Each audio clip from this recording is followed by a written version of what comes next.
రేవంత్ రెడ్డి సార్కి కొన్ని సూటి ప్రశ్నలు అడుగుదాం అనుకుంటున్నా. ఇప్పటికే చాలా మంది అడిగేశారు, లేట్ అయిపోయింది. నేను కొంచెం బిజీగా ఉండడం వల్ల అడగలేకపోయినాను అనమాట. అన్నట్లు నిన్న మెదక్లో ఒక చిన్న పాపను రేప్ చేసిందంట. మరి అసెంబ్లీలో మాట్లాడతారా? ఓవైసీ అక్బరుద్దీన్ క్వశ్చన్ చేస్తాడా?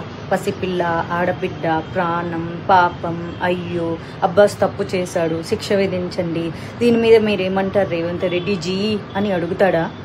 అన్నట్లు కొడంగల్లో ఒక రైతు ఆత్మహత్య చేసుకొని దానికి కారణం సీఎం రేవంత్ రెడ్డి వాళ్ళ కుటుంబ సభ్యులు అని చెప్పి లేఖ రాసి పెట్టి మరీ సూసైడ్ చేసుకున్నాడంట. వాళ్ళ కుటుంబానికి 25 లక్షలు ఇచ్చిండ్రా? కొన్ని 25,000 ఎవరైనా ఇచ్చిండ్రా? ఆయన ఎవరో కోమటిరెడ్డి వెంకటరెడ్డి అంట. ఆయన పేరు పొద్దు తిరుగుడు పువ్వు అంట. ఎట్ట తిరుగుతాడంట.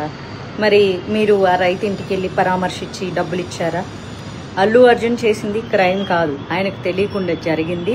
ఆయన దాని మీద ప్రాపర్గా స్పందించకపోవడం ఆయన చేసిన పొరపాటు. తప్పుకి, నేరానికి, పొరపాటుకి చాలా తేడా ఉంటుంది. అందరిలాగా ఆయన సామాన్య వ్యక్తే.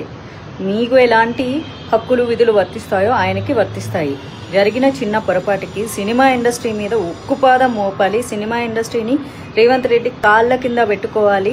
జగన్ సినిమా వాళ్ళందరినీ పిలిపించి పోజులు కొట్టి దండం పెట్టించుకున్నట్లు మనం సీఎం అయిన తర్వాత మనం ఎందుకు పెట్టించుకోకూడదు అని.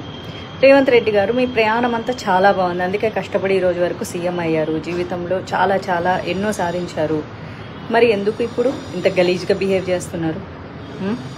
గురుకుల పాఠశాలల్లో చాలామంది విద్యార్థులు చనిపోయారు. ఏనాడన్నా మాట్లాడినా పాపాన పోలేదు.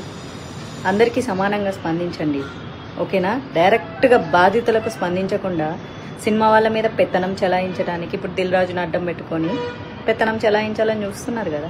ఏం చేస్తారు? సినిమా వాళ్ళ బతుకులు వచ్చి మీ కాలు మొక్కుతారు.